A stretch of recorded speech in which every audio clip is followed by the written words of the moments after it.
함께 사도신경으로 신앙 고백하심으로 11월 24일 수요 예배를 주님 앞에 함께 올려드리시겠습니다.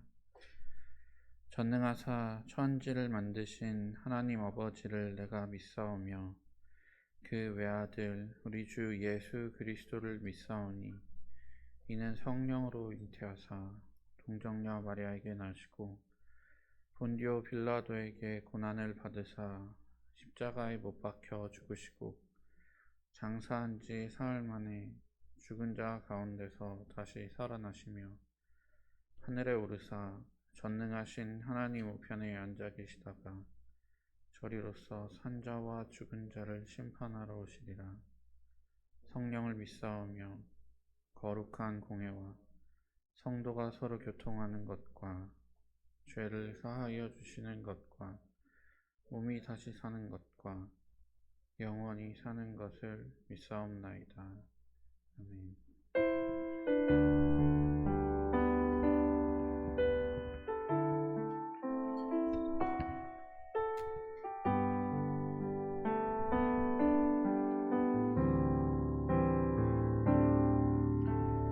내 마음의 주를 향한 사랑이 나의 말은 주가 주신 진리로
찬양을 준비하면서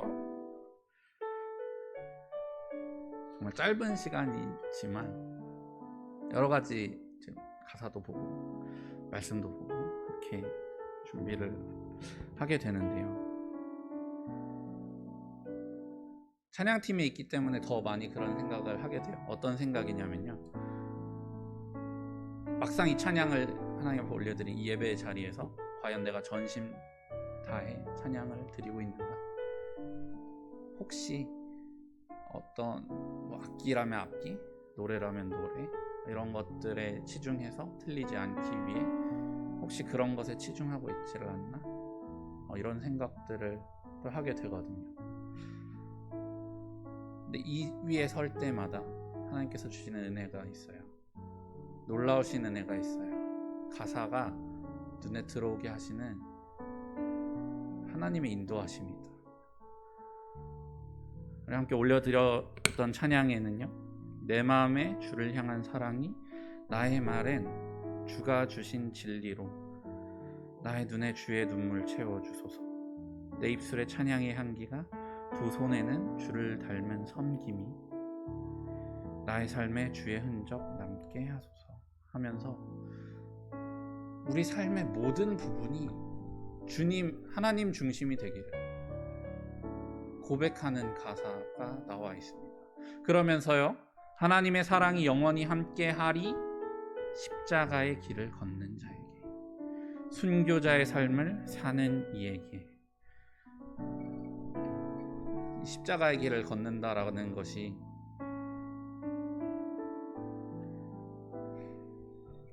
하나님의 사랑이 영원히 함께한대요. 이 십자가의 길을 걷는 자에게요. 그런데 놀랍게도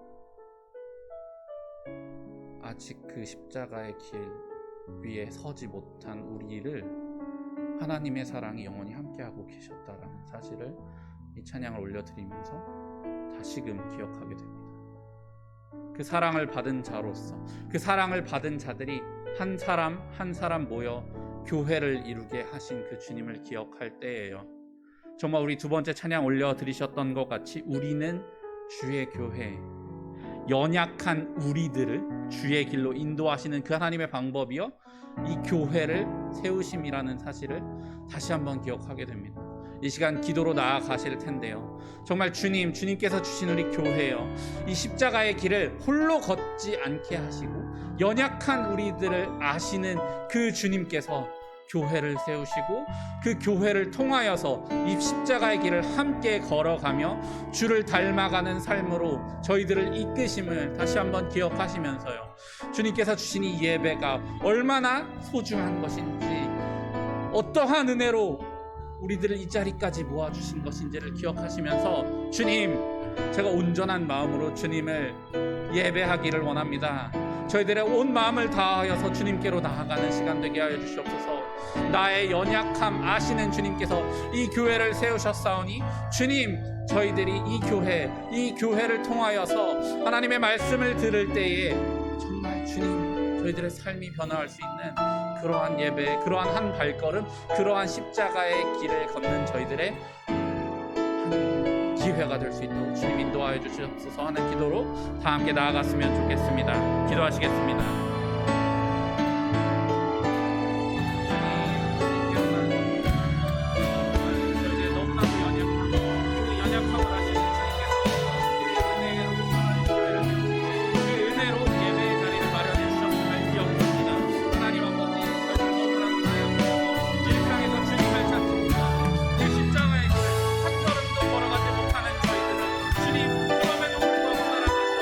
예수 그리스도를 십자가에 못 박히게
사랑의 주님, 감사합니다.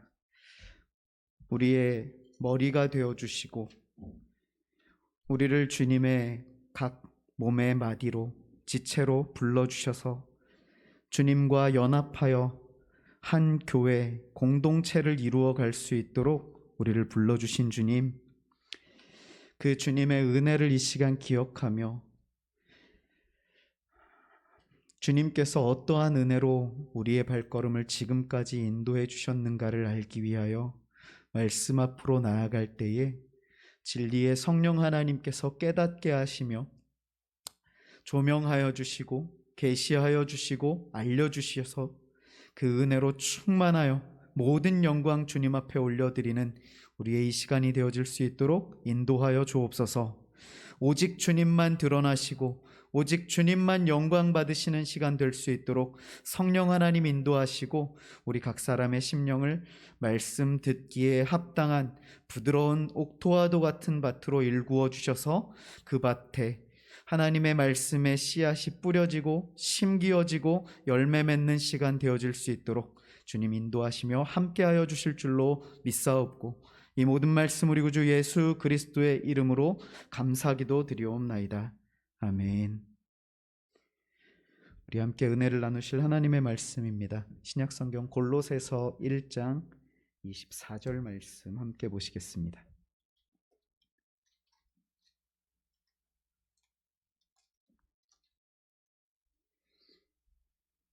골로새서 1장 24절 말씀입니다.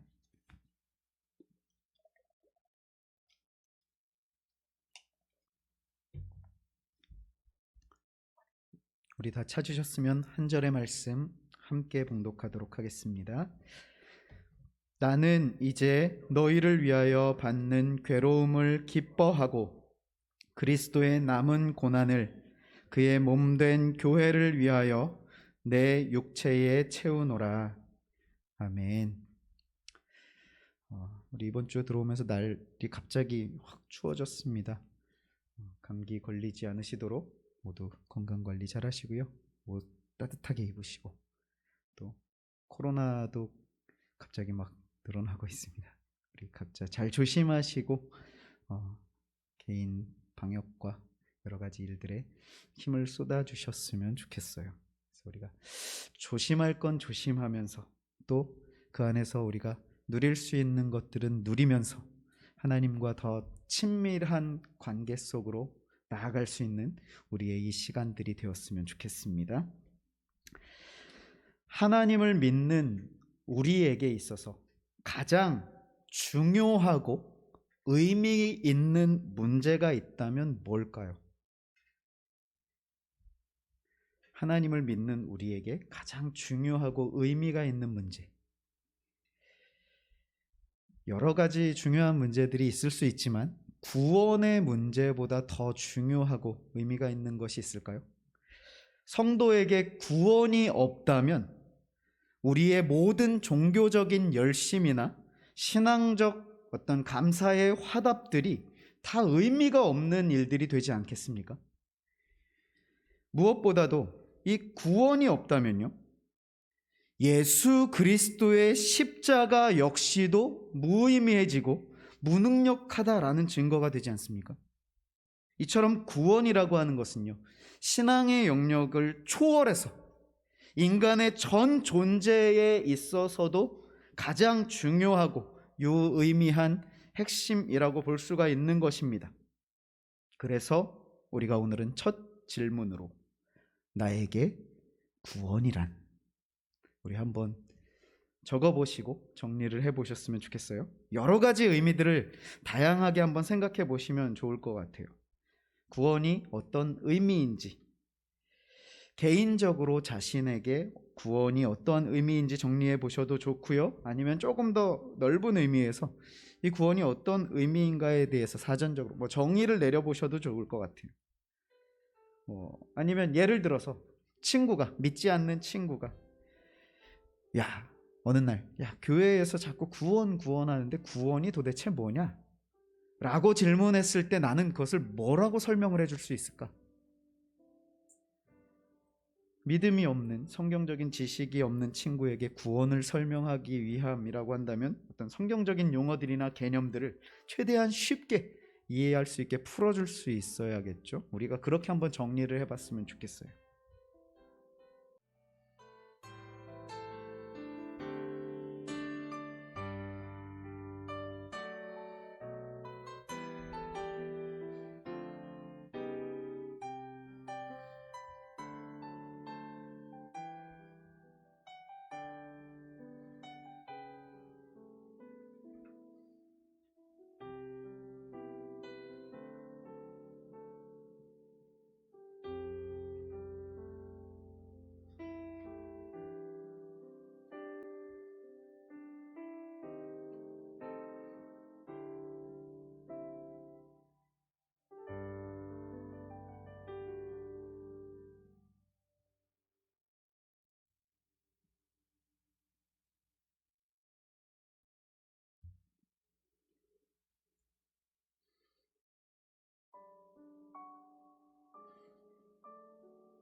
우리가 시간이 많지 않기 때문에 같이 한번 좀 몇 분 정도만 나에게 구원이란 혹은 구원받았다고 하는 것의 의미가 어떤 것인지를 한번 나눠봤으면 좋겠는데요.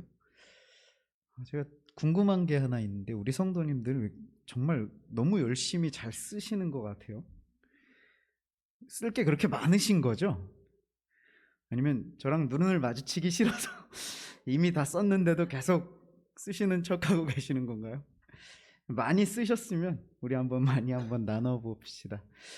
여러 가지 혹시 쓰셨을 수도 있는데 여러 가지 의미들을 쓰셨을 수도 있는데 본인 쓰신 것 중에 한 가지만, 다음 분도 한번 기회를 드려야 되니까 본인이 뭐 한 10대까지 쓰셨으면 그 중에 한 가지만 한번 몇 분 정도만 나눠보도록 하겠습니다.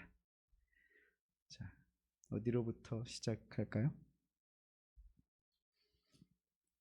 네, 우리 1번 타자 차은아 집사님.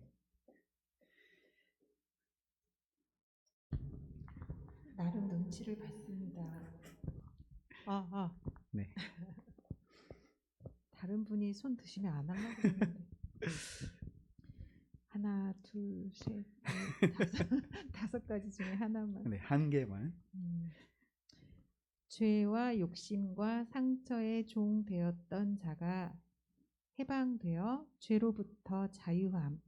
더 이상 죄에 끌려다니는 삶이 아닌 죄를 다스리고 기쁨과 자유와 사랑의 본체이신 하나님의 자녀로 기쁨으로 살게 되는 것이라고 생각합니다. 네.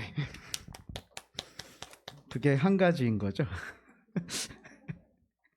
그게 한 가지인 거죠. 제가 보기에는 한 6가지를 하신 것 같은데. 네, 좋습니다. 또 다른 분 네, 네, 김혜실 집사님 뒤에 마이크 저기.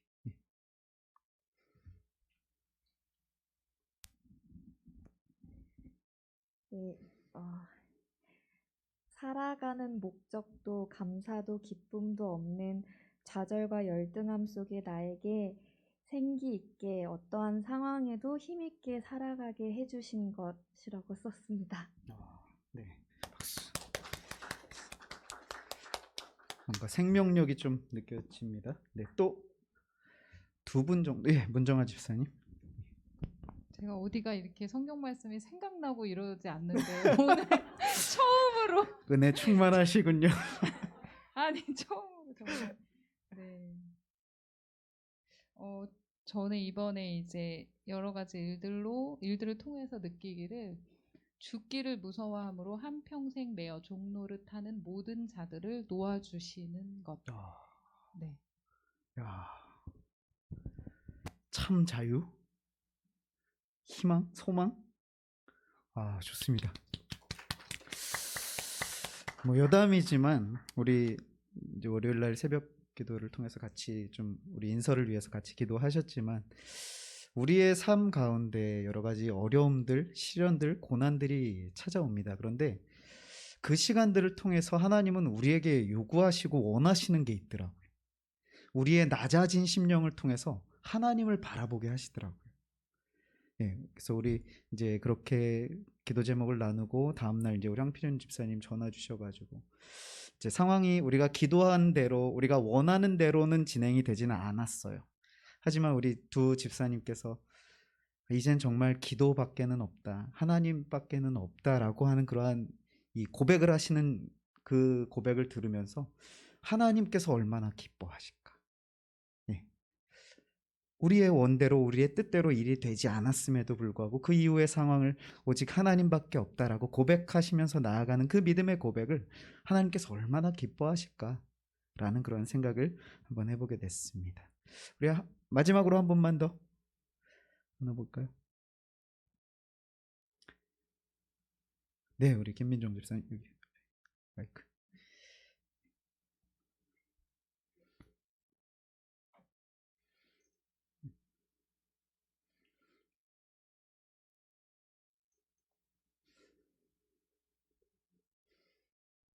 저도 생각난 말씀 구절을. 네. 구원이란 영접하는 자 곧 그 이름을 믿는 자들에게는 하나님의 자녀가 되는 권세를 주셨으니 라는 말씀이 아멘. 구원이란 음. 그야말로 하나님의 자녀가 되는 것. 네, 하나님의 자녀가 된 우리의 신분의 존재적인 변화. 네, 감사합니다. 네, 뭐 우리가 다양한 각도에서 또 여러 가지 측면으로 구원에 관해서 살펴볼 수가 있을 것 같습니다. 제 개인적으로 김영준 집사님 뭐라고 정리하셨는지 한번 듣고 싶은데요.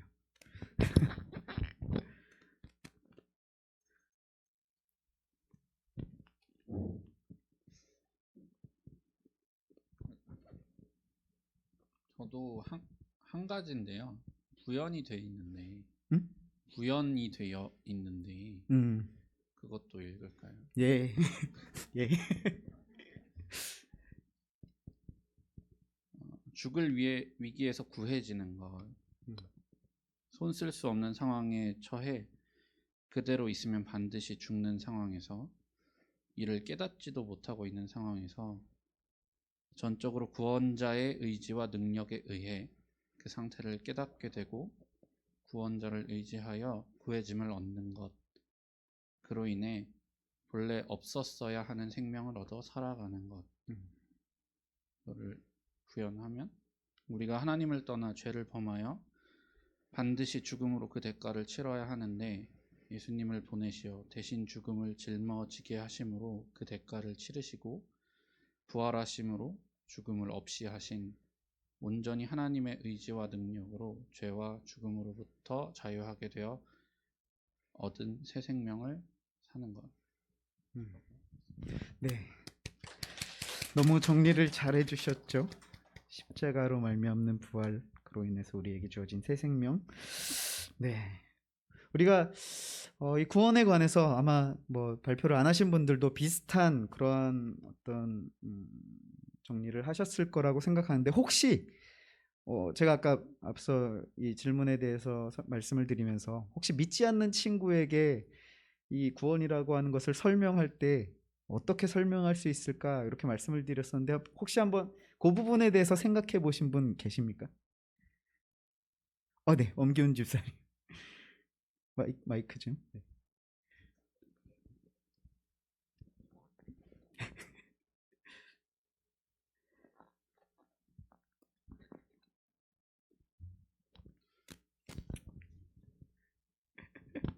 우리 네.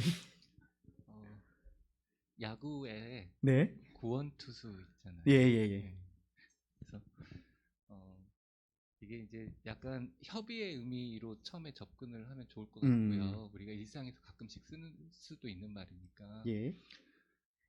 뭐 아주 작은 뭐 흔히 발생하는 어려움부터 음.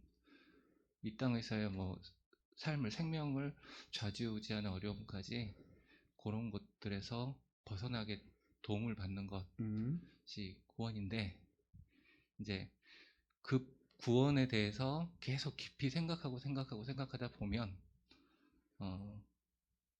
이제 우리 기독교에서는 네. 이 땅에서의 그 삶이 끝나면 그걸로 끝이 아닌 세계관이니까 그 너머의 삶을 얻게 되는 그게 이제 조금 광의의 넓은 의미의 우리 심판도 그 중간중간에 이렇게 그 작은 심판들 있지만 최후의 심판이 있듯이 예. 그러니까 그렇게 좀 좁게 또는 넓게 이렇게 두 가지 의미로 쓰인다 이렇게 설명을 해줄 것 같아요. 아, 좋습니다. 좁은 의미에서 봤을 때 구원이라고 하는 건 그야말로 사전적인 의미에서의 구원을 말씀해 주신 거죠. 어떤 어려움이나 우리가 도무지 헤쳐나갈 수 없는 상황 가운데에서 건짐을 받고 도움을 얻게 된 그러한 상황. 그리고 넓은 의미에서 또 우리 교회 안에서의 의미로 생각했을 때 사망 이후에 우리에게 주어지는 그 영원한 시간 가운데 우리에게 조금 더 초점하자면 영원한 하나님 나라에서의 삶의 자리로 가게 된, 옮겨지게 된 것. 뭐 이것을 우리 주일 설교에서는 원래 있었던 자리로의 돌이킴이라고 볼 수도 있겠죠. 좋습니다. 그렇다면 우리가 여러 가지 의미들을 생각해 보셨는데 오늘 본문은 그 구원받았다라는 것의 의미에 관해서 어떻게 보면 의미라기보다는 그 구원받은 자의 삶에 어떠한 모습들이 보여지는가 조금 적용적인 측면으로 우리가 접근할 수 있는 그런 본문인데요. 한번 그 부분을 함께 살펴보도록 하겠습니다. 우리가 오늘 24절 말씀을 읽으셨는데 오늘 본문의 전제가 되는 배경이 되는 상황을 한 줄 요약한 것이 윗절에 23절 말씀입니다. 23절 말씀에도 우리가 구체적으로 조금 더 자세히 본다면 하반절, 중반절 이후의 구절을 보시면 조금 더 이해하시기가 좋은데요. 왜냐하면 상반절 부분은 또 거기에 설명이 필요하기 때문에 하반절, 중반절 이후부터 한번 제가 읽어보도록 하겠습니다. 23절입니다. 이 복음은 천하 만민에게 전파된 바요 나 바울은 이 복음의 일꾼이 되었노라 라고 설명하면서 바울 사도께서 구원받았다라는 것, 구원받은 자신을 돌아볼 때 이 구원받았다, 그리스도인이 되었다는 것의 의미는 바로 복음의 일꾼이 되었다라는 선언과도 같다라는 것이죠. 왜 그런가? 우리를 구원하신 것이 바로 우리가 정리하셨던 것처럼 십자가 복음으로 말미암았는데 그 십자가에서 구원을 이루신 주님께서 구원의 주체가 되시는 그 주님께서 구원을 베푸신 그들에게 제자들에게 성도들에게 또 십자가를 믿음으로 구원을 받는 모든 자들에게 남겨주신 유언이 있죠. 네, 마태복음 28장과 사도행전 1장에 나오는 우리의 사명에 관한 그러한 말씀입니다. 그 핵심은요, 너희는 이제 복음으로 말미암아 구원을 받은 자들이기 때문에 그 복음을 맛본 자들이라는 것이죠. 먼저 보고 듣고 깨달은 자들, 체험한 자들이라는 것이죠. 그렇기 때문에 너희들, 구원받은 너희들의 어떤 정체성은 이제 복음의 증인이다 라고 하시는 것입니다. 보고 들은 바를 땅끝까지 전해라 하시는 것이죠. 이것을 조금 전에 읽은 23절에서 바울 사도는 복음의 일꾼이 되었다라고 선언을 하고 있는 것입니다. 여기서 일꾼이라고 하는 이 단어는요, 원어로 보시면 디아코노스라고 하는 헬라어 단어가 쓰였는데요.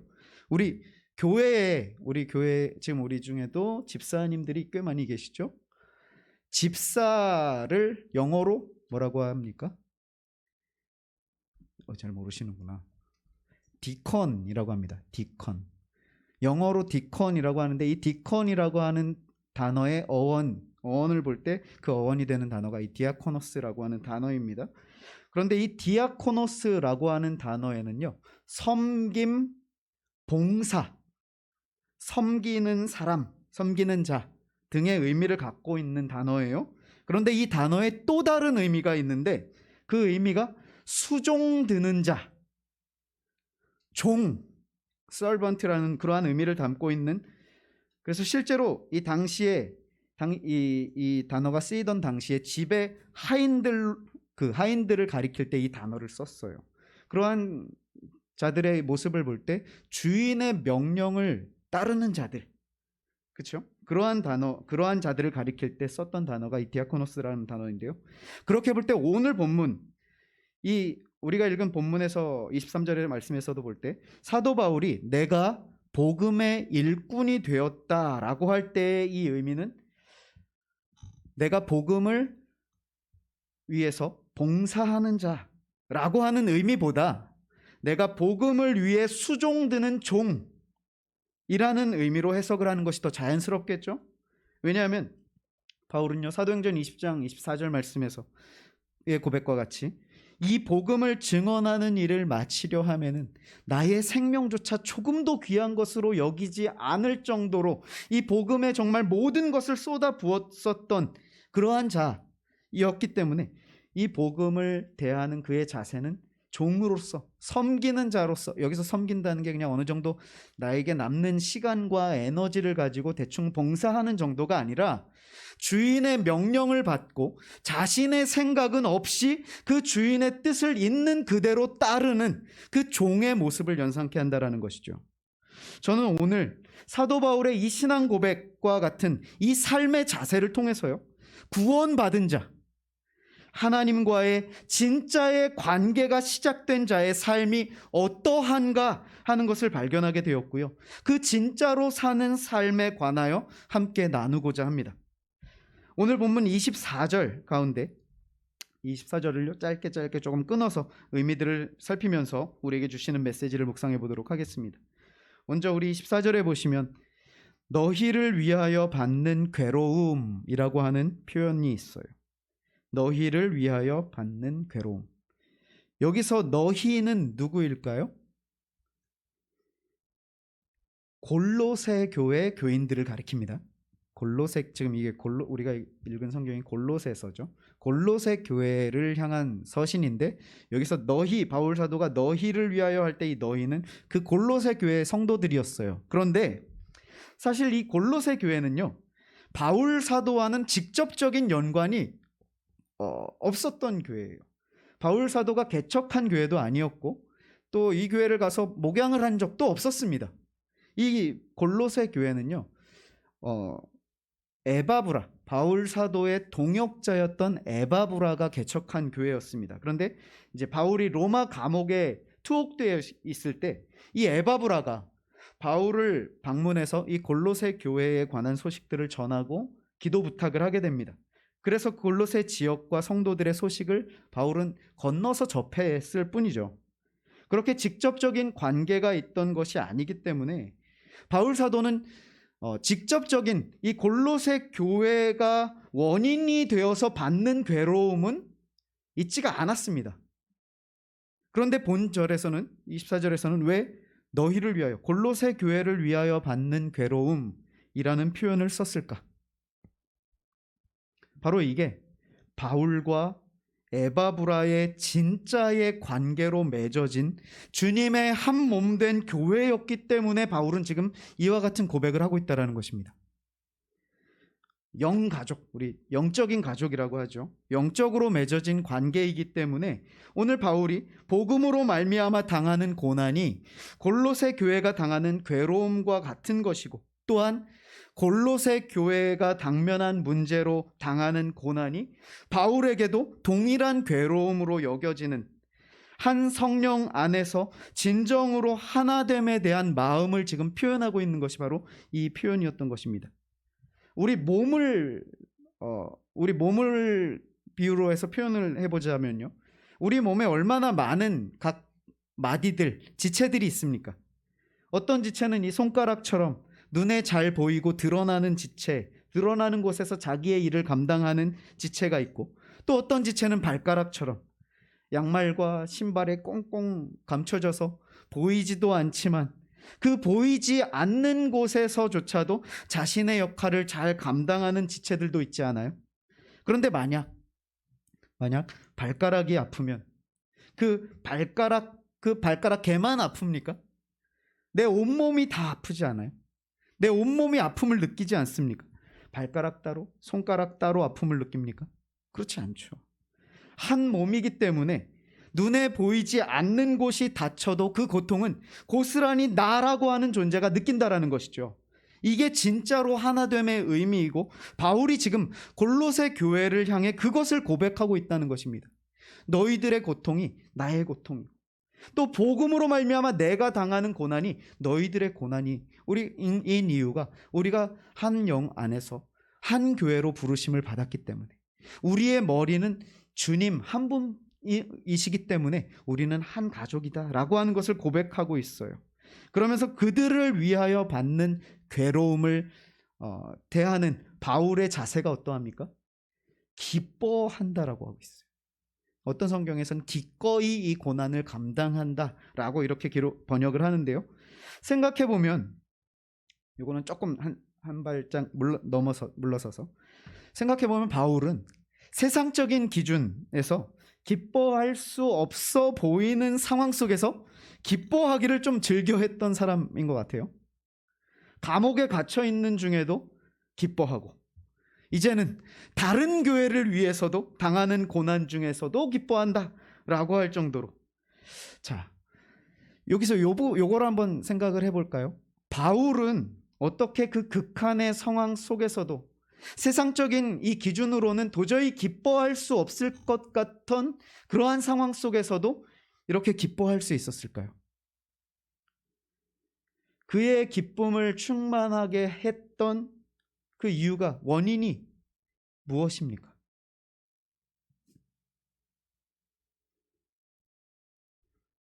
바울은 어떻게 이 상황 생각해 보세요. 우리가 감옥에 갇혀 있고 다른 게 아니라 복음을 전하다가 감옥에 갇혀 있고 또 그 복음 때문에 여러 가지 죽을 위험, 살해의 위협도 당하고 여러 가지 고난과 아픔을 겪는 그 상황 가운데 너무 힘들다, 고단하다라고 투정 부릴 수도 있는 그 상황 가운데에서 바울은 오히려 기뻐하고 있다라는 것이죠. 어떻게 바울은 그렇게 기뻐할 수 있었을까요? 우리가 이 부분을 우리 역시도 잘 생각하셔야 되는데요. 단순히 십자가의 구원의 은혜로 말미암아 그렇지요. 요거는 너무 정답이죠. 조금 더 자세히 살펴보자면요. 바울의 기쁨의 동력, 그 원인은요, 상황과 조건에 의해 생겨진 것이 아니기 때문이었어요. 무슨 말씀인가 하면요, 바울의 그 전 인격을 압도하는 기쁨은 세상의 어떤 조건이 충족되었을 때 어떤 특정한 상황이 주어져서 생겨지는 기쁨이 아니라 그의 전 존재적인 차원의 기쁨, 그의 이 전 인생에 관한 그러한 그 가운데 주어진 기쁨이기 때문에 모든 상황과 조건을 초월하는 본질적인 내면적인 기쁨이었던 것입니다. 즉 그 기쁨의 실체가 바로 예수 그리스도의 십자가, 구원의 은혜였죠. 바로 예수 그리스도께서 이 바울이 어떤 사람이었습니까? 바울은 그야말로 예수님과 원수되었었던 사람입니다. 그렇죠? 예수님을 믿는 자들을 잡아서 투옥시키고 고문하고 죽이는 일에 가장 앞장섰던, 그야말로 예수 그리스도의 원수되었었던 자신을 주님께서 살려주신 것이죠.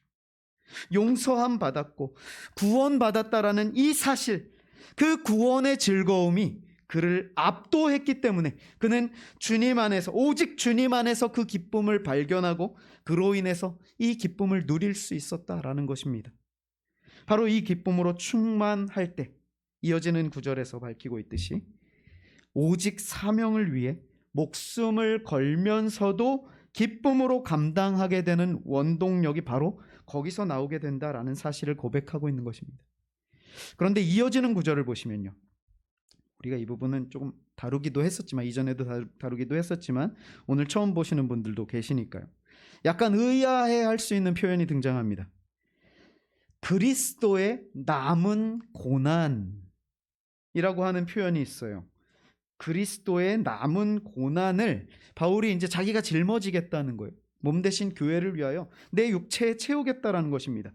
그렇게 볼 때 남은 고난, 그리스도의 남은 고난이라고 한다면 그리스도께서 치르신 십자가의 고난과 희생이 남았다? 모자랐다라는 의미입니까? 이건 아닌 것 같은데, 그죠? 그리스도의 구원의 사역이 그럼 조금 부족했습니까? 그것도 아닌 것 같은데. 그렇다면 그리스도의 남은 고난이라고 하는 것이 무엇일까? 우리가 이 부분을요, 참회와 십자가 있으신 분들은 37페이지에 보시면요, 37페이지 맨 밑줄에서 38페이지로 넘어가는데요, 제가 읽어드릴게요. 이렇게 기록되어 있습니다. 지금 바울 사도는 주님의 지상 명령을 위해 제자가 져야 할 자기 십자가의 고난을 그리스도의 남은 고난이라고 표현하고 있는 것입니다 하면서, 그리스도의 남은 고난을 그의 몸된 교회를 위하여 내 육체에 채우노라 라고 한 사도 바울의 선언은 주님의 지상 명령에 대한 제자로서의 경건한 화답이었다라고 기록합니다. 그리고 주와 복음을 위해 죽는 자기 십자가에 대한 강조이기도 합니다. 즉, 우리의 순교적 삶 없이는 복음의 진정한 확장은 없다는 영적 전쟁의 선포와도 같은 고백이 바로 그리스도의 남은 고난을 그의 몸 대신 교회를 위하여 내 육체에 채우노라 했던 이 바울 사도의 고백이 바로 그와 같은 의미다 라고 하면서요, 아랫문단에 다시 이어서 보시면, 이와 같이 자기를 부인하고 자기 십자가를 지고 주님을 따르는 제자의 길은, 그러니까 구원받은 우리 성도 모두가 걸어야 하는 순교자의 길을 의미합니다 라고 설명해 주고 있습니다. 이 길은 구원받은 우리 모두에게 주어진 길이라는 것이죠. 바울 사도만 대사도고 복음을 전하는 일에 열심을 냈던 사도였기 때문에 그리스도의 남은 고난은 바울 사도만 져야 하는 그러한 사명의 길이 아니라 구원받은, 은혜로 말미암아 구원받은 우리 모든 성도가 가야 할 제자의 길이다 라는 것을 지금 말씀해 주고 있는 것이죠. 그래서 지난 주일에는 우리 이재용 목사님을 통해서 그 길을 가는, 제자로 살아가는 우리가 그 길을 완주하기 위해서 비용을 계산하라 라고 하는 메시지를 주셨는데요, 바로 우리 성도 모두가 걸어야 하는 이 순교자의 길을 감당함에 있어서, 달려감에 있어서 반드시 비용을 계산해야만 한다라고 하셨던 것입니다. 저는 개인적으로 지난 주일에 이제 비용을 계산하라라고 하는 이 메시지를 들으면서요, 동시에 몇 년 전에 방영했었던 다큐멘터리 가운데 교회 오빠라고 하는 다큐멘터리가 있었어요. 많은 분들 보셨을 것 같은데요, 영화로도 나왔습니다. 못 보셨던 분들은 나중에 돌아가셔서 한번 꼭 보시기 바랍니다. 이 영화의, 이 다큐멘터리의 주인공이 이관희 집사님이라고 하는 분인데요, 이분이 그 다큐멘터리 가운데 하셨었던 말, 대사가 떠오른 게 있었어요.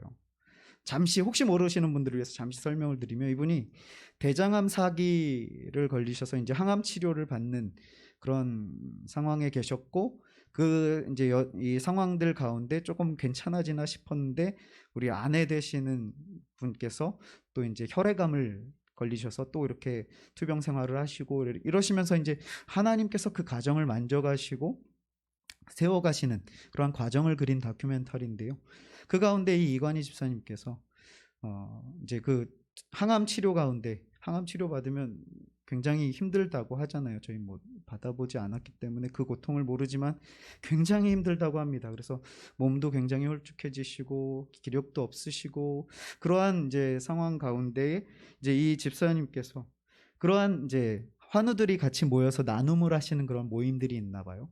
그 모임 가운데 나눔을 하던 중에 이런 얘기를 합니다. 하나님께 서운한 마음이 드는 상황 앞에 서면 늘 자신은 손익계산서, 이제 우리는 비용을 계산하라 이렇게 이제 말씀을 해주셨는데 이분은 손익계산서라고 하는 그런 표현을 쓰면서 비용을 계산하라라는 그러한 얘기를 이제 합니다. 뭐 제가 100마디 말로 하는 것보다 영상을 잠깐 보시는 게 오히려 도움이 되실 것 같아서 네, 영상을 좀 준비해봤습니다.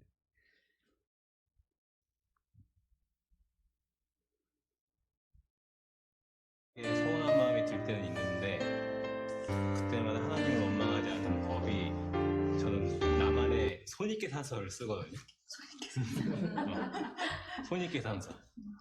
공대생들은 항상 플러스 마이너스를.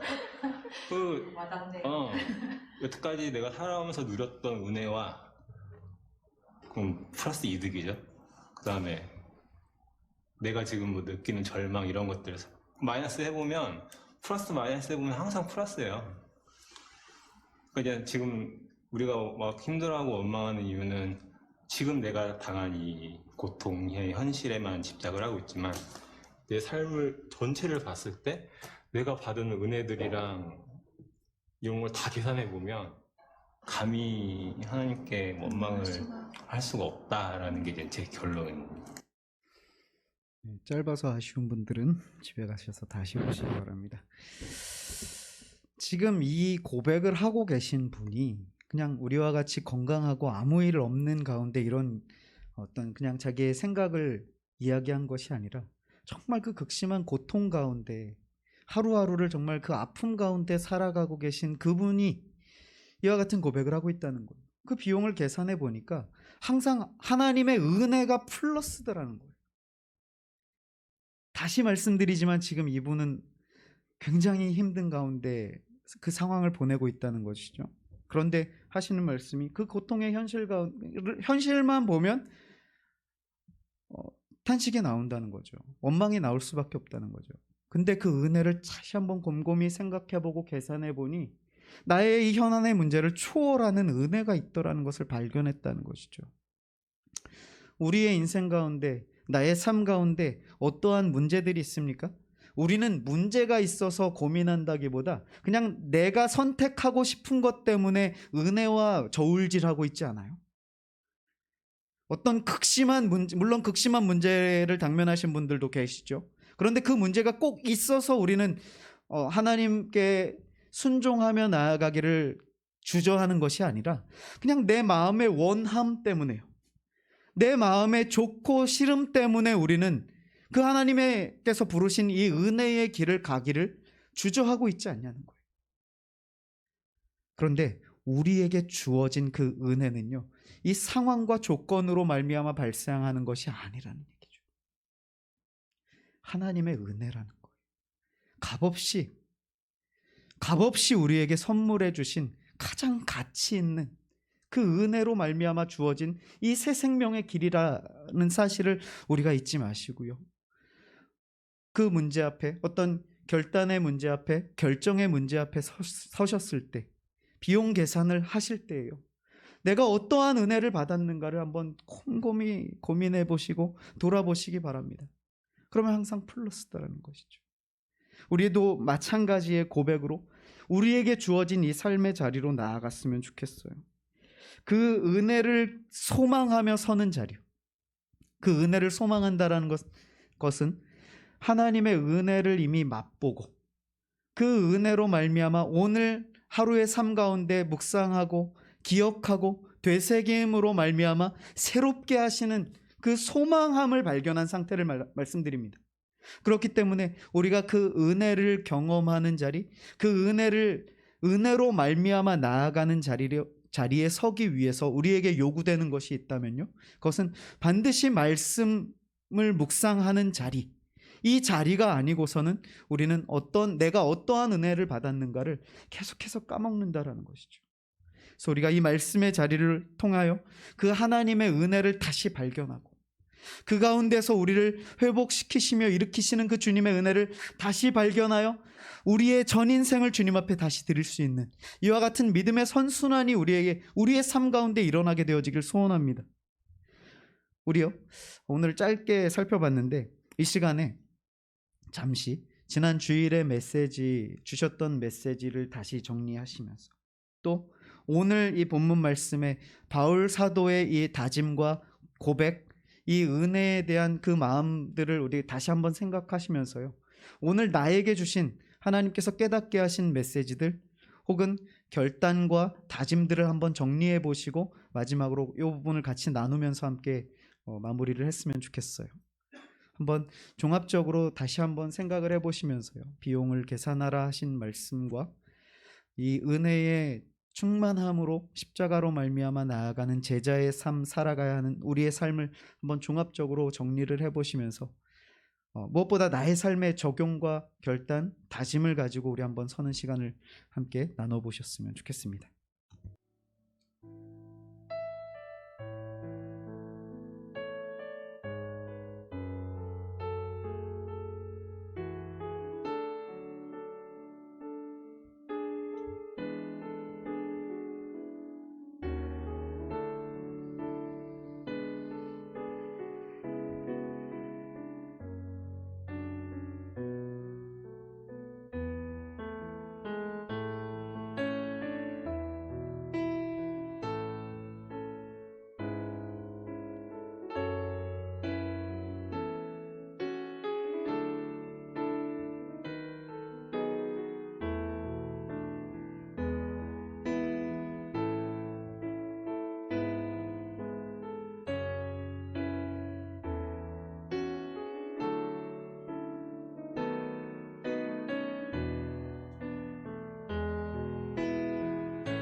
네, 끝났다는 것을 알려주는 것 같습니다.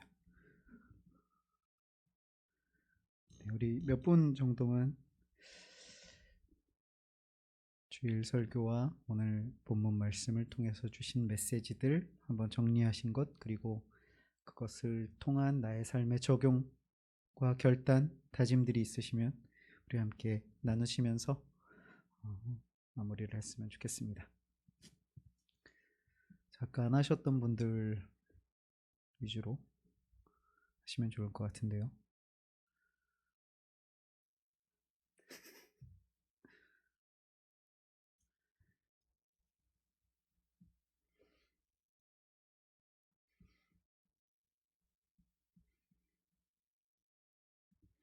네, 김수진 집사님 마이크 좀.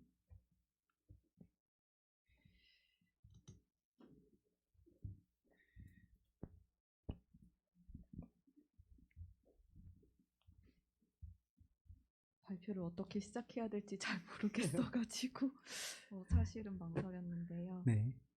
마음을 굳히기 위해서 발표를 해보겠습니다. 네. 어디부터 해야 되지? 1번 질문에 대한 대답부터 먼저 해볼까 합니다. 네. 갑자기 동문서답을 길게 썼는데요. 네. 8줄을 썼더라고요. 근데 사실 8줄 정도를 더 썼어야 했는데 시간이 부족해서 8줄만 썼는데 거기만 빨리 읽고 예. 그다음에 저의 결단을 나누도록 하겠습니다. 네. 저에게 구원이란 지금도 여전히 잘 안다, 진짜로 안다고 고백할 수 없는 무지한 상태이지만 이전에 저는 십자가의 은혜가 구체적으로 와닿지 않았기 때문에 어쩌면 저는 구원을 받지 못했는데 무언가 붙잡을 존재가 필요해서 하나님을 믿는다고 하나보다 라고 생각한 적이 있었습니다. 그때 저에게 구원은 받지 못하면 조금 아쉬운 어떤 것이었나 봅니다. 그러나 저를 사랑하시는 주님께서 저를 버려두지 않으시고 말씀을 통해 주님을 만나도록 인도해 주셨고 저는 구원 아니면 심판의 구도 속에서 구원을 다시 받아들이게 되었습니다. 까지 쓰고 뒤를 완성을 못했는데요. 여긴 그냥 넘어가고 저의 결단으로. 예. 매일 말씀을 한번 노트에 적어보자. 기운이 없어서 말할 힘이 없고 어느덧 집중력이 약해져서 눈으로만 읽으면 건성이 되기 쉬우니 거창하지 않지만 어쩌면 너무나 느린 걸음일지도 모르지만 앉아서 생각만 하지 말고 일어서서 걸어보자. 말씀을 적으며 마음으로 읽는 것으로 먼저 시작해보자. 하나님께서 간절히 기다리시는 그곳으로 이제는 출발해보자. 이렇게 적었습니다. 아, 좋습니다. 굉장히 구체적인 적용점을 말씀해 주셨죠? 네, 말씀을 적어보자. 굉장히 중요한 것 같습니다. 정말. 물론 우리가 암송하는 것도 굉장히 중요하고 좋죠. 그런데 우리의 손으로 이 말씀을 한 글자 한 글자 적어본다. 적어보면서 그냥 적는 게 아니라 우리 집사님께서 말씀해 주신 것처럼 그 하나님이 계신 그 사랑으로 나를 부르시는 그 주님을 만나는 자리로 나아가기 위해서 적어보고 걸어보는 그러한 결단과 다짐. 자, 우리 이제 생각나실 때마다 기도하시겠죠. 네, 우리 김수진 집사님 생각날 때마다 말씀 노트 안 적고 있을 것 같은데 잘 적게 해주세요. 네, 또 기도가 필요하신 분. 자, 나의 연약한 의지로 인해서 여러분의 기도가 필요합니다. 지목하시죠. 가까운 분에게. 네.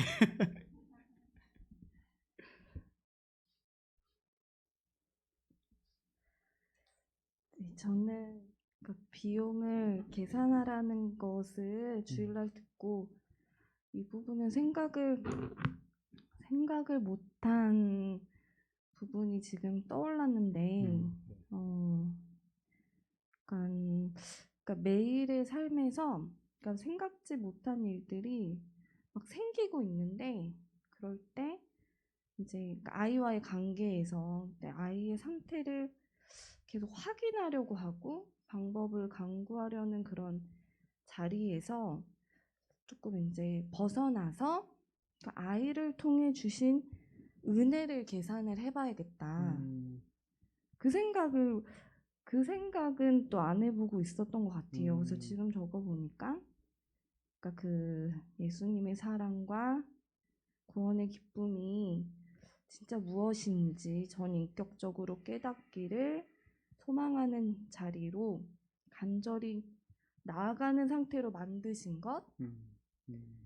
근데 또 매 순간 아직은 아니지만 한 번씩 하나님께서 말씀하실 때 또 굴복하게 되는 순간에 느껴지는 평안, 그리고 어떤 생각지 못한 걸로 또 채워주실 때, 어떤 물질이든 어떤 것들 이렇게 채워주실 때, 그리고 그러니까 이건 또 반복되는 말이긴 하지만 내가 어떠한 자인가를 깨닫는 자리로, 진정한 참회의 자리로 나아가게 하시려는 주님의 사랑, 그거를 계산을 해봤을 때 플러스구나.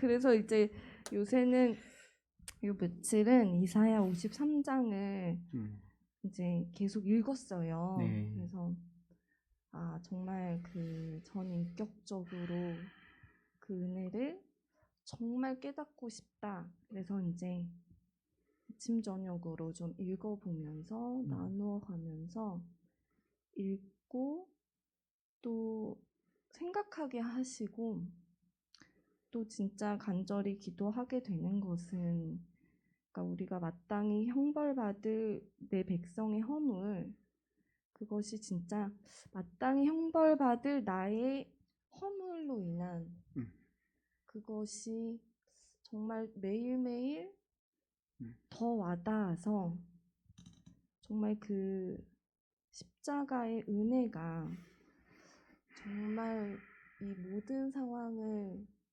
뛰어넘는 그런 은혜로 우리 가정을 이끌어 주시기를 네, 또 그 말씀의 자리로 매 순간 나아가기를 다짐해 봅니다. 아멘.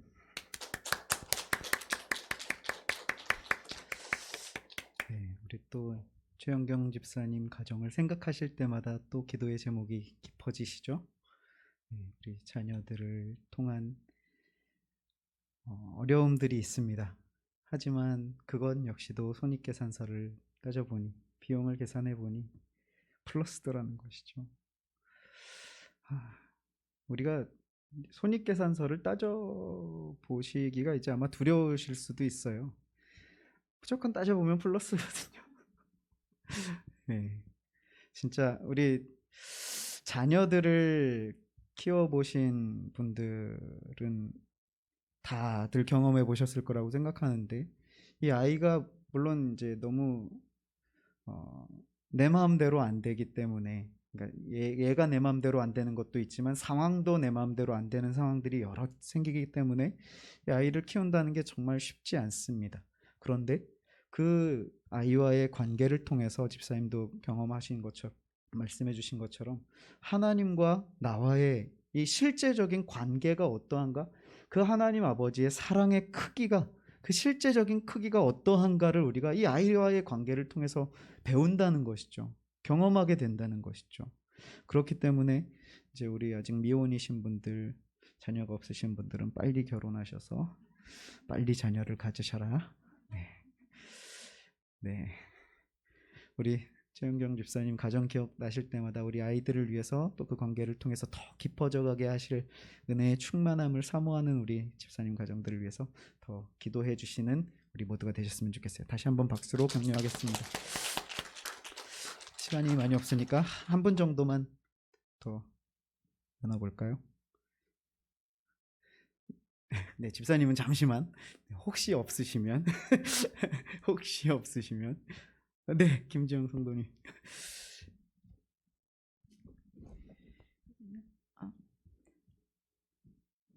저는 그 비용을 계산하라고 지난주 설교 때 저는 하나님을 모르는 40년 동안 세상에 대한 그 비용 값을 마이너스 청구서를 잔뜩 어깨에 짊어지고 하나님을 만났거든요. 그 생각이 났어요. 그 잘못된 그 삶을 통해서 제 인생을 리셋하고 싶은 항상 그 잘못된 그 청구서들이 저를 막 누르고 있을 때 하나님을 딱 만나고 그 마이너스 청구서들이 다 1년 5개월 동안 다 플러스로 만들어 주시는 은혜를 주셨고 그래서 이건 두드려 볼 필요도 없이 무조건 대박. 그래서 제가 맨날 대박 대박 외치는 게 와 어떻게 이거는 할 수 없는 걸 진짜 하시는 하나님이 맞구나. 성경에 써 있는 말이 진짜 맞는 거구나. 이걸 느끼게 하셨고 근데 하나님께서는 그 문제가 생기면 그 문제 앞에서 내가 좌절하고 슬퍼하고 어떻게 해요? 울고 있는 걸 원하시지 않고 항상 주시는 마음은 기뻐해라. 찬양해라. 내가 다 이뤘다. 내가 다 해결한다고 했잖아. 왜 너 쓸데없는 걱정하니? 이 마음을 항상 주시더라고요.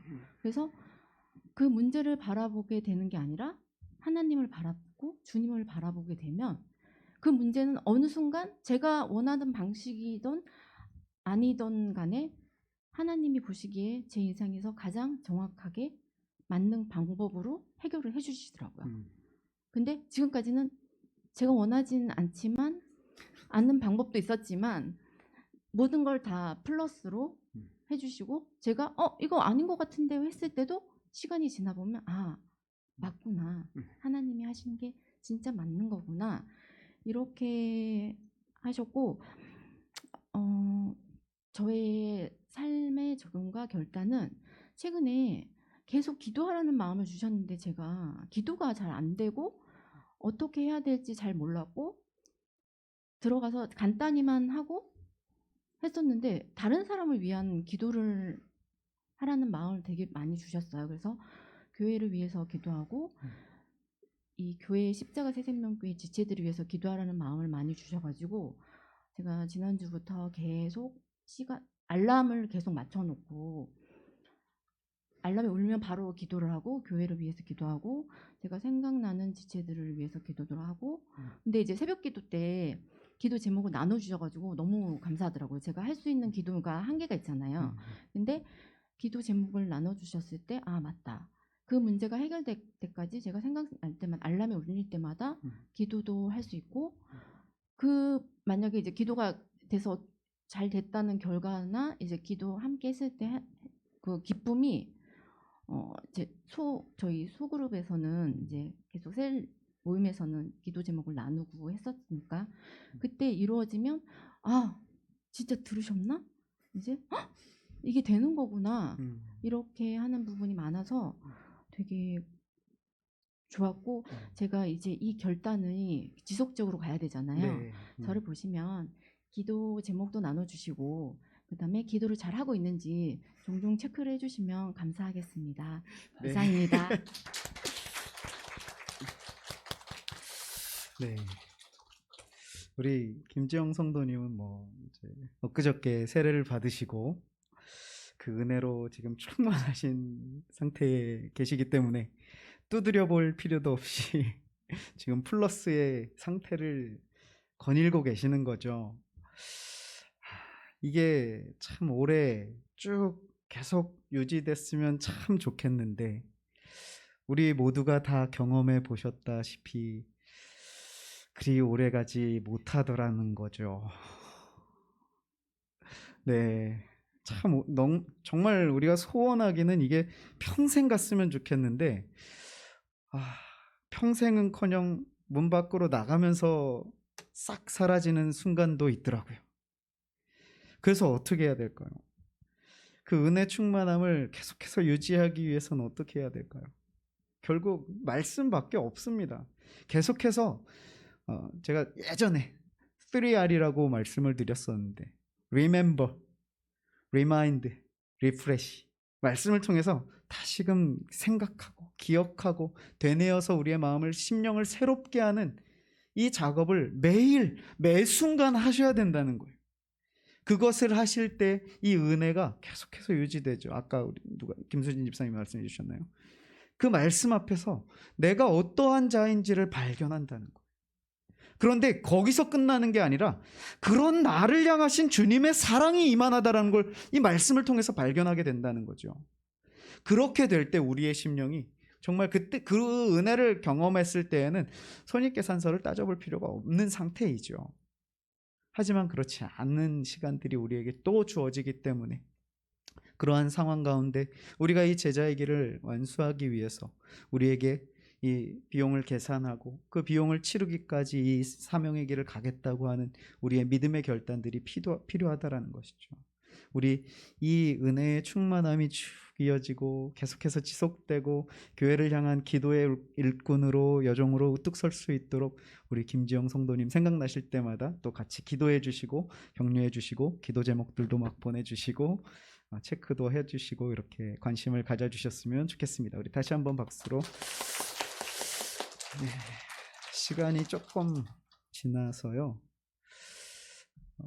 은견 집사님 정말 하시고 싶으시 네, 아까 손을 번쩍 드셨어가지고 예, 시간이 많이 지났기 때문에 정리를 좀 하도록 하겠습니다.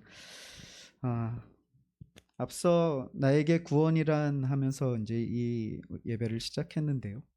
그 구원받은 자의 삶, 우리의 구원받은 자의 삶은 복음의 증인으로 사는 삶이 구원의 열매가 맺혀진 삶이라고 보시면 된다는 거예요.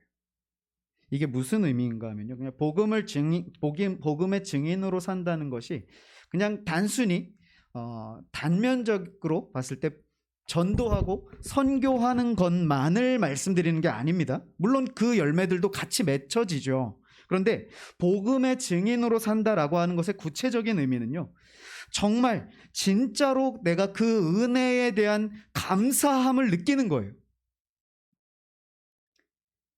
그것을 느끼지 않으면 이 성경에 말씀한 예수 그리스도의 십자가가 나에게 복음이 아니라는 거죠. 이것이 나의 것이 아니라면요. 이해가 가십니까? 복음의 증인으로 산다는 건요, 그 십자가에 관한 지식이 나의 것으로 여겨진다는 거예요. 이게 복음의 증인의 삶을 살아가게 하는 원동력이 된다는 것이죠.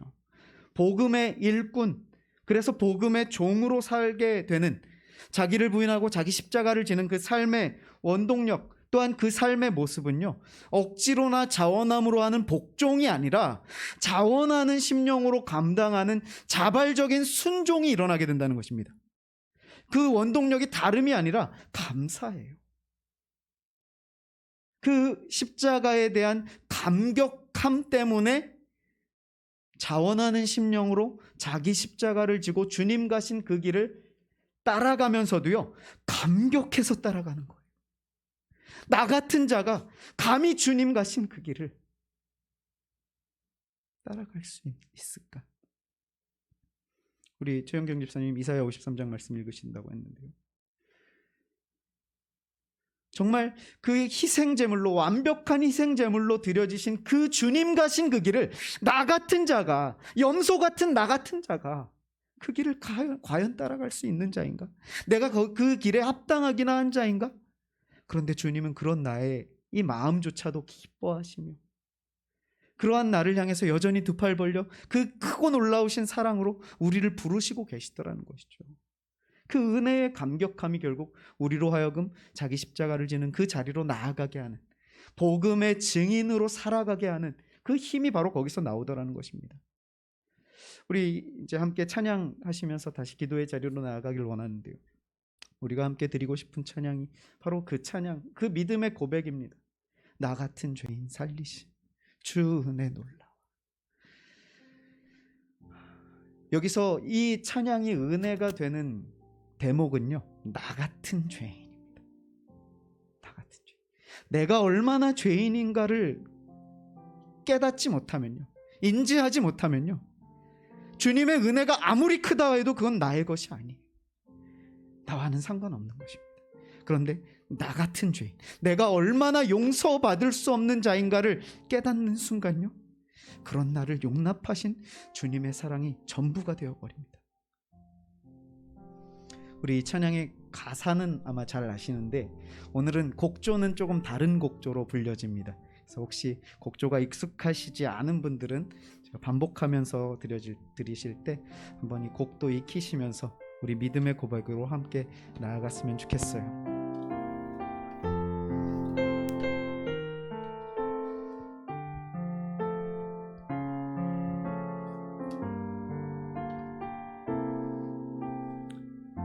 나 같은 죄인 살리신, 나 같은 죄인 살리신 주 은혜 놀라워.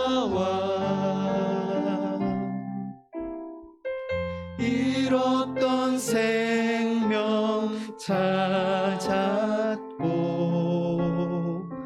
광명을 얻었네. 큰 죄악에서 건지신, 큰 죄악에서 건지신 주 은혜 고마워.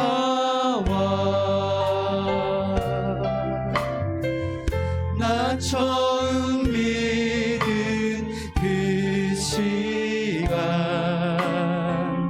귀하고 귀하다. 주 찬양, 주 찬양, 주 찬양, 주 찬양.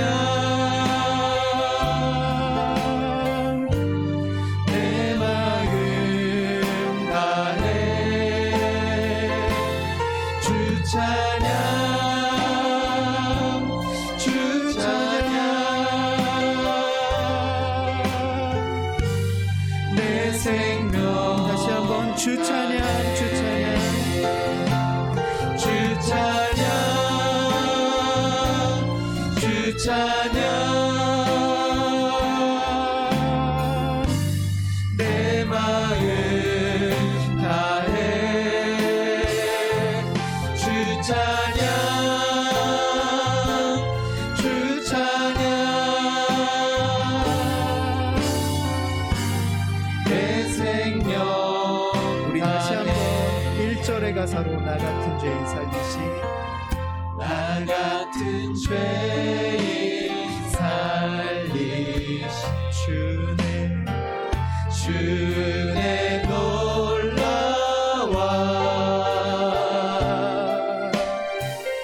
잃었던 생명 찾았고 광명을 얻었네. 큰 죄악에서 건지신, 큰 죄악에서 건지신 주내 고마워.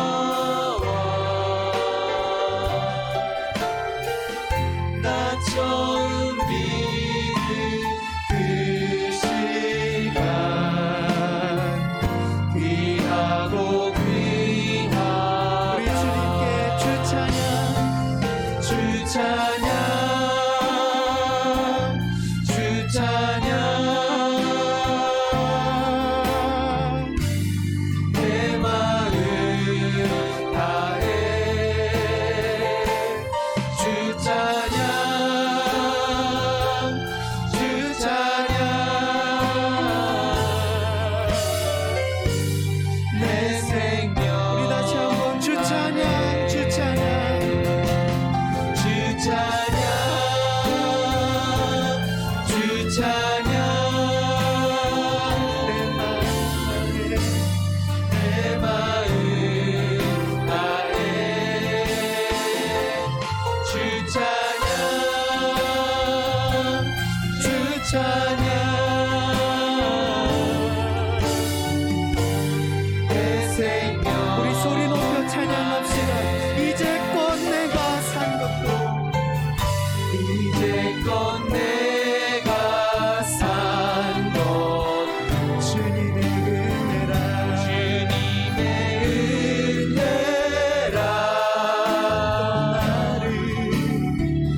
또 나를 장차 본향에 인도해 주시. 거기서 우리 영원히, 거기서 우리 영원히 주님의 은혜로 애처럼 밝게 살면서 주 찬양하리라. 주 찬양, 주 찬양, 주 찬양, 주 찬양. 내 마음 아해 주 찬양, 주 찬양. 내 생명, 내 생명. 우리 다시 한번 믿음으로 고백합시다. 주 찬양, 주 찬양, 주 찬양. 내 마음 다해, 내 마음 아해 주 찬양, 주 찬양. 내 생명. 우리 이 시간 함께 합시다. 기도하며 나아가실 때에 우리를 구원하신 주님의 그 은혜 감사함으로, 나 같은 죄인 살리신 주님의 그 은혜 감사함으로 주님 앞에 모든 영광과 찬양을 올려드리며 감사의 화답으로 믿음으로 결단하는 기도와 함께 주님 앞으로 나아가기 원합니다. 우리 간절한 마음을 담아, 감사의 마음을 담아 주의 이름을 간절히 한번 외치시고 기도의 자리로 나아가겠습니다. 주여, 아버지 하나님, 이 시간 우리의 마음, 우리의 전 경험, 우리의 전 삶을 주님 앞에 드리며 나아갑니다. 아버지 하나님, 우리를 구원하신 나 같은 죄인 살리신 주님의 은혜를 감사하며 하나님 같은 감으로 주님 앞에 나아갑니다. 하나님의 은혜가 우리의 신경과 우리의 삶과 우리의 전이 그곳에 하여 하나님을 너무 찾아가는 나아가게 도와여 주시옵소서. 나 같은 죄인 살리신 주님의 오직 주님만 찬양받으시고 영광 받으소서. 우리에게 허락하신 주님의 주님을 아버지는 인격과 주님을 위해서 우리의 발걸음 날마다 주님과 우리의 신경을 아버지 하나님께 도와여 주시옵소서. 십자가 십자가 위에 날마다 우리의 충만함으로 서서 매일매일 나아가는 더욱더 주님 앞에 간절함으로 서게 하시고 진실됨으로 서게 하셔서 그 은혜로 충만해지는 우리 인생들 되어줄 수 있도록 아버지 하나님이 도와여 주시옵소서. 아버지 하나님 감사합니다.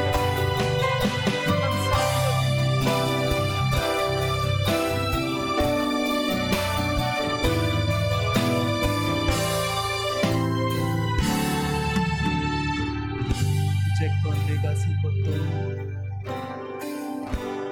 이제껏 내가 산 것도 주님의 은혜라. 또 나를 찾아 또 나를 찾아 본향에 인도해 주시. 우리 소망 가지고 나아갑니다. 거기서 우리 영원히, 거기서 우리 영원히 주님의 은혜로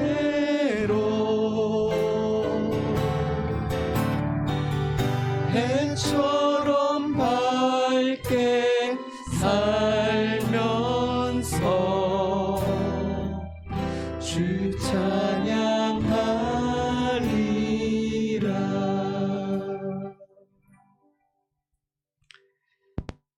우리를 구원하신 거룩하신 하나님 아버지, 나 같은 죄인을 살리신 주님의 그 은혜에 날마다 감사해하며 베풀어 주신 그 은혜에 날마다 감격해하며 나를 살리신 예수 그리스도의 십자가가 나의 전 삶과 전 인격을 압도하여 이끌어가는 원동력이 되어줄 수 있도록, 그 은혜가 나의 것이 되어줄 수 있도록 날마다 나를 가르치시고 인도하시며 함께 하셔서 그 사랑과 그 은혜로 말미암아 주님과 동행하며 나아가되 나에게 허락하시고 주어진 그 일상의 삶을 통하여 자기를 부인하고 자기 십자가 지고 우리 주님 앞서 가신 그 십자가의 길을 바라보며 따라갈 수 있는 우리 십자가 새생명교회에 속한 모든 성도님들의 발걸음과 인생의 길이 되어줄 수 있도록 인도하여 주시되,